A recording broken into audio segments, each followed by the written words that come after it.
ранку! Салют усім! Рады вітаць вас у нашым добраранку! Сёння, як і заўсёды, мы падрыхтавалі для вас шмат цікавага і карыснага. Кася, ты на рыбалку собралася? Так, толькі не на зусім звычайную. А на якую? Хочу зловіць залатую рыбку. У цябе, Кася, заўсёды грандыёзныя планы. А што? У мяне шмат ідэй. Толькі рыбкі зараз 5 пад льдом. І залатыя таксама? Лесік, ты вялікі знаўца, адкажы, калі ласка, ці можна зімой адшукаць залатую рыбку? Кася, а чароўная рыбка табе вельмі патрэбна. Ёсць у мяне адно жаданне, якое без чараўніцтва выканаць нельга. Можа, і одно маё жаданне можна выканаць? Хітранькія вы, дзяўчынкі. Я магу вам расказаць, чым займаюцца рыбкі пад лядовай тоўшчай. Лесік, што адбываецца ў царстве рыбак зімой? Уявіце сабе, што многія рыбкі адпраўляюцца ў спячку. Быццам мядзведзі? Няўжо яны сабе бярлогу робяць? Ну, спячка яна і ёсць спячка. Ды не ўсе ствараюць сабе бярлогі. Лесік, расказвай, як выглядае рыбная бярлога. Вельмі цікава даведацца. Рыбы амаль што заміраюць. У азёрах і балотах, напрыклад, карасі зарываюцца ў глей і на самой справе засынаюць. І ці моцна яны спяць? Быццам сапраўдныя мішкі. Нават калі мароз ударыць мацней і ўся вада стане адной вялікай льдзінай, рыбкі не заўважаць гэтага. Вось гэта сон. Напэўна, рыбкі стаміліся за лета і цяпер так адпачываюць.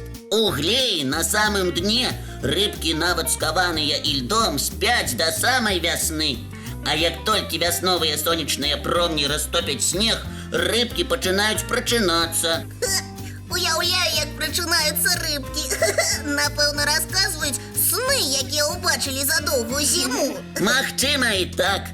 Толькі, на жаль, гавораць рыбкі так ціха, што мы іх не пачуем.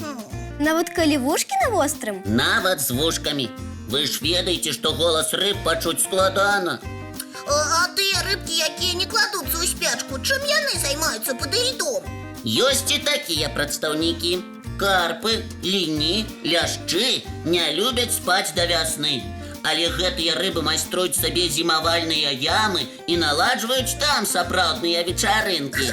Лесік, скажы яшчэ рыбныя дыскатэкі. Можна сказаць і так. Яны могуць завіснуць на адным месцы, а могуць плаваць туды-сюды ў гэтай бярлозе. І ці вялікая кампанія рыбак атрымліваецца? Дастатковая. Бывае, у такой падводнай бярлозе збіраецца натоўп, што нават рыбцы нельга праціснуцца. Ты хацеў сказаць, што нават зайчык не праскоча. Менавіта так. А рыбы-драпежнікі не крыўдзяць іншых рыбак? Уявіце сабе, што не. Няўжо пад ільдом драпежнікі становяцца добрымі і нікога нават ушчыкнуць не могуць? Былі страшныя драпежнікі, а сталі ласкавымі зайкамі. Правільна. Калі, напрыклад, вялікі шчупак плыве і заўважае кампанію маленькіх рыбак, якія знаходзяцца ў спячцы, ён нават набліжацца да іх не будзе. А што ж ён зробіць? Адправіцца далей у пошуках тых, хто не знаходзіцца ў спячцы. Якія выхаваны драпежнікі чакаюць да вясны, пакуль рыбкі прачнуцца, і тады ўжо пачынаюць гуляць з імі ў даганялкі. А вось некаторыя рыбы не любяць марозу і тым больш не любяць доўга спаць. Такіх рыбак можна назваць рыбкі-шустрыкі. Адна з такіх рыба скумбрыя. Яна водзіцца ў Чорным моры. Калі тэмпература вады пачынае зніжацца, рыба проста пераплывае ў другое мора, дзе вада цяплей. Якая разумная скумбрыя! Я ведаю, што ёсць аматары зімовай рыбалкі. Атрымліваецца, што рыб лепш не непакоіць зімой? Няхай сабе робяць бярлогу і спяць там да вясны. А вось рыбакі дапамагаюць рыбам, калі ствараюць лункі. З лункамі рыбам лягчэй дыхаць. Усё правільна! Вода праз лункі насычаецца кіслародам, і рыбкам лягчэй дыхаецца пад вадой і лепш спіцца. Лесік, ты не сказаў, ці адпраўляюцца ў спячку залатыя рыбкі? Не, яны вельмі жвавыя і доўга спаць зусім не любяць. І яны цудоўна дыхаюць нават пад лядовай тоўшчай. Значыць, іх лепш не турбаваць да вясны? Моя парада, не трэба іх турбаваць. Няхай сабе адпачнуць. А вось вясной ці летам можна адпраўляцца на рыбалку і агучваць залатым рыбкам сваё жаданне. Добре, что ты подказал, Лесик. А пакуль рыбкі адпачываюць пад ільдом, давайце паглядзім ранішні мультфільм.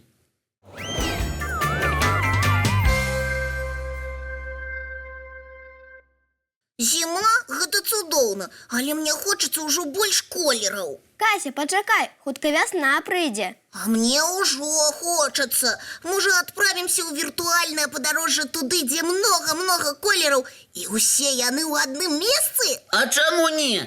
Калі ўсе гатовыя да падарожжа, ляцім.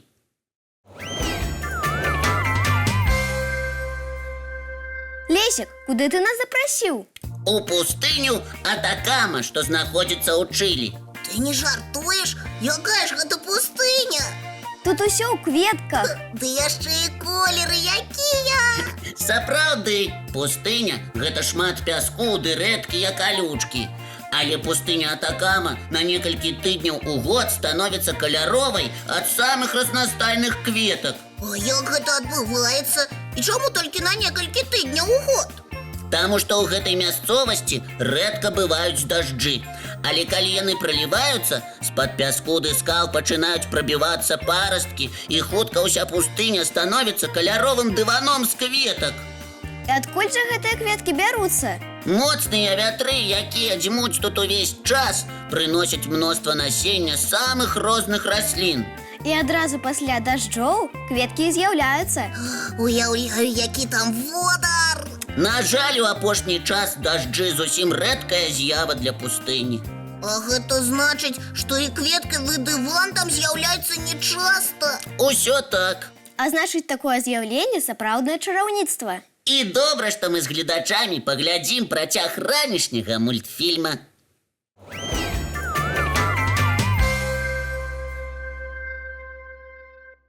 Кася, Лесік, адкажыце, калі ласка, вам доўгія вушкі дапамагаюць ці перашкаджаюць?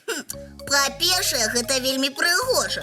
Вушкі можна і выцягнуць, і закруціць прыгожа. Па-другое, нашы вушы паварочваюцца ў розныя бакі, і мы цудоўна чуем, што адбываецца нават на вялікай адлегласці. А ці ўсім зручна з доўгімі вушамі? Пра вушы ва ўсіх я не пытаўся. А вось пра доўгія хвасты добра ведаю. Лесик, няўжо ты выбіраў сабе доўгі хвост? Ну, усё было не так. Веранічка, ты уяўляеш Лесіка з доўгім хвастом. Наш Лесік прыгожы і з доўгім хвастом, і з кароткім, і нават без хваста. Дзякуй, Вераніка. І нашы гледачы таксама так лічаць, праўда? Ой, вельмі прыемна. Але зараз я хочу расказаць не пра сябе, а пра тых, чыя доўгія хвасты могуць і перашкаджаць. А бывае, што яны нясуць небяспеку свайму ўладальніку. Цікава, пра якіх доўгахвосцікаў ты хочаш нам расказаць?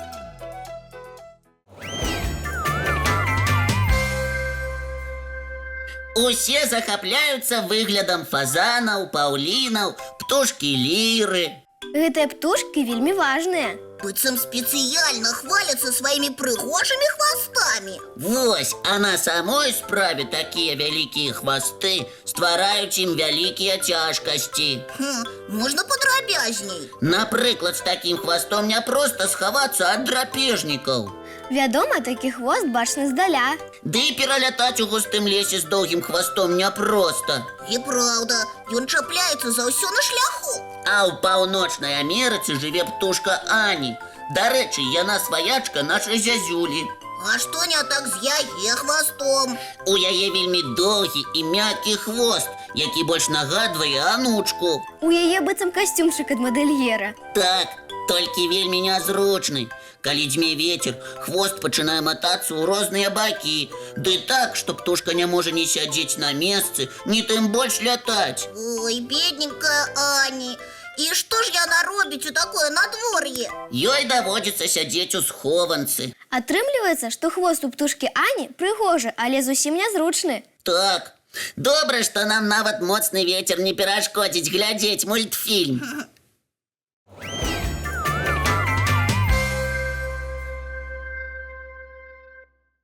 Надышоў час развітвацца.